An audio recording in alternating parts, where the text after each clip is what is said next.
The pronoun we. So nag-aral po tayo ng hermeneutics.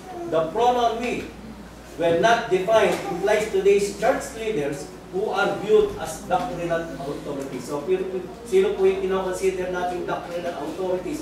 Sila po yung mga mangangaral na well-funded. Sila po yung mga missionaries. Sila po yung mga mangangaral na can travel from north to south. Po. Pero po yung tinatawag po na dito, hindi po sa panunong po natin. Yung tinutukoy na dito, walang iba po kundi yung kung mga sinugo ng ating mga apod ng ating Panginoon Kristo, ang mga apostol. So hindi po namin nakiklaim, hindi po pwedeng i-claim yung tinatawag na Galatians chapter 1 verse 8. Kapag meron po sa inyo na sinasabi na tatayo sa harap at sasabihin, Brad, mali ang aral mo, hindi ko po pwedeng gamitin ang Galatians chapter 8 para po iprotektahan ang sarili ko. Sapagkat ito ay tumutukoy po sa mga apostol. The phrase we have preached is often implies traditional teachings and have been received and believed other times.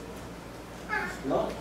Kaya po itong talatang ito, ginagamit po sa panahon po natin yun para proteksyonan at i-discourage po yung pag-examine po doon sa mga ating mga traditional teachings. Okay?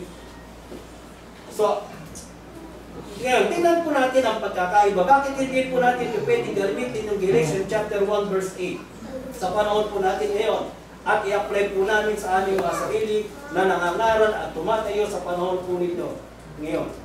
Sa panahon po ng mga apostol, so alam po natin mga talata, hindi na po natin babasahin. No po? Sapagkat alam na po natin, John chapter 14 verse 26 at 16:30 ng John, they were taught and guided by the Comforter. Sino po ito? Ito po yung mga apostol.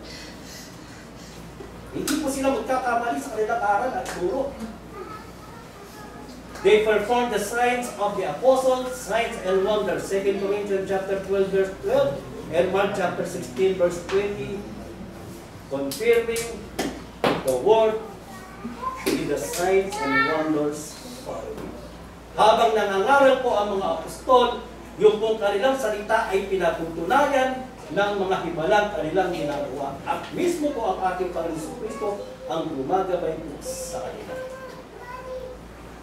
At yung po sa 2 Corinthians chapter 5 verse 20, sila po ay mga sinugo ng ating Panginoong Kristo. They were the ambassadors of Christ to whom the word of reconciliation was entrusted. Sa kanila po ipinagkatiwala ang salita ng katotohanan. Sa panahon po natin ngayon, sino po kami mga mangangaral? We are uninspired men. We are subject to error and corruption. Pwede po kami magkamali ng pagturo ng pag-aaral. Kaya po maalala po niyo, sinisikap ko po sa inyo na kayo ay turuan ng hermeneutics para po bigyan kayo ng guide, para po masiyasat po ninyo yung aking itinuturo, yung aming itinuturo. Para alam po ninyo kung saan kami susundutin. Brad, mali yan. Every time, every paraan. Brad, mali yan. So meron po kayong tools. Kaya po pinipilit ko, sinisikap po kayo ituro sa inyo yung hermeneutics para po magkaroon po tayo ng kaalaman kung paano natin gagamitin ang ganun na kasulatan na binabasa natin.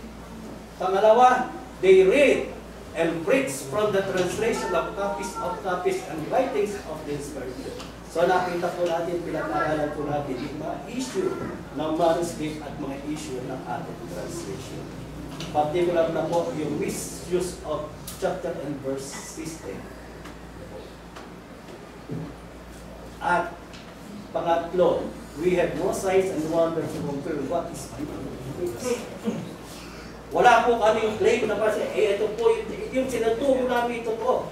Pero ang mga mangangaral po ninyo, at ang mga mangangaral po na tumatayo sa dito, nagsisikap na ipahayag sa atin yung turo at aral na ayon po sa banal na kasulatan. Pero maaari po kami nagkamali. Maaari yung tinuturo namin ay hindi namin nalalaman na mali po at hindi tumutok pa sa banal na kasulatan. Pero ang nasa isip namin, ito ay turo at aral ng ating Panginoon si Kristo. Gaya ng apostol si Pablo na mga unang panahon na sila ay hindi pa po na-convert. Pagka Saan po sila naglilingkod sa Diyos? Maaari po sa panahon ngayon, yung aking isinuturo ay iniisip ko, naturo at aral ng Diyos, pero yung pala ay hindi. Sino po ang makapag-correct?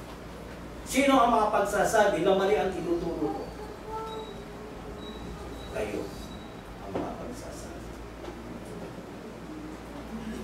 Kayo po, kaya binibigyan po natin kayo ng hiya, ng guide para po kayong turuan upang inyong masiyasat kung tama o hindi yung aming inaaral. So yun po, kami po ay hindi po inspired. We read from the translation and we read and preach from the translation of copies and copies of the writings of the inspired men. They have no signs and wonders to confirm what is being preached. No? Hindi po kagaya ng mga panahon ng mga apostol. Sila po ang kanilang aral ay pinatutunayan ng tinatawag na mga himalang sumusunod po sa kanila. Hindi po sila magkakapit. Kami po ay maaaring magkakapit. At kayo po ang may obligasyon para siyasatin at sabihin, Brad, mali po yata yung anyong turo at aral. Pero paano po natin malalaman kung mali ang turo at aral na aming binibigay? Kung hindi po ninyo alam kung paano gamitin ang ating banal na kasalanan. Christian then and now, nung panahon po nila, unang panahon, narinig po mismo po nila yung mga ngaran, mga apostol. Binabasa po nila yung original na tinatawag na sulat ng mga apostol. They heard the oral preaching and read the Christian writings of the apostles. 2 Thessalonians chapter 2 verse 15. They witnessed the signs and wonders by the hands of the apostles. Nakita po nila. At nasaksihan nila yung mga himala. And they examined the apostles' teachings. Sa panahon po natin ngayon, we are hearing, nakikinig po kayo, nakikinig at naniniwala kayo sa isang nagtuturo sa pulpito na maaari po kami magkamali at maaari pong backtrack ang aming turo at aral. So, nakikinig po kayo sa mga hindi inspired men of God. Okay? Second, we read from the translation. Pareho po, kayo po yung nagbabasa po. We read from the translation of copies of the writings of the inspired men. So, pinag-aralan po natin yung katangian, kalalagayan ng manuscript at ng mga translation. So, alam po natin kung ano ibig po natin sabihin. Kung hindi po nasubaybayan po natin yung pag-aaral natin ng mga nakakaang lesson po natin. We have no signs and wonders to confirm what is here and believe. Many refuse to examine the opposing, especially when a church is infected with preacheritis. Pag sinabi po natin preacheritis, pag tumayo ang isang tao, no matter what, kung ano sabi niya, that is right. Huwag mo siyang questionin at kaawayin ka niya. At yan po ay naranasan ko, hindi lamang po sa tinatawag na personal mga po pinagsimulang mag-aral ng aking personal study at maski po sa Facebook. Pag ako'y nagtatanong, tinatalataan ko ako ng kapatid. Ang nakakagulat po, yung talatang ginagamit, mali pa po. No? We refuse to examine opposing view. Kaya lalo na po pag sinabi po natin tayo po ay infected ng preacheritis. So importante po na pag tayo tumatayo po sa pulpito, tinatanaw po natin, hindi po yung tao, ano pong tinatanaw natin? Yung aral na kanya dala.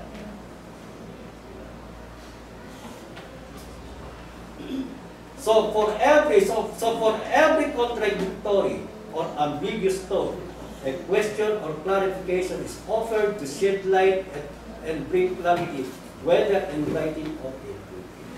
So may karapatan po kayong magtanong. At yan po ang dahilan kung bakit po binisita po sa inyo na kayo ay matuto ng hermeneutic para po meron po kayong guide na kami ay tanungin sa mga aral na aming itinuturo.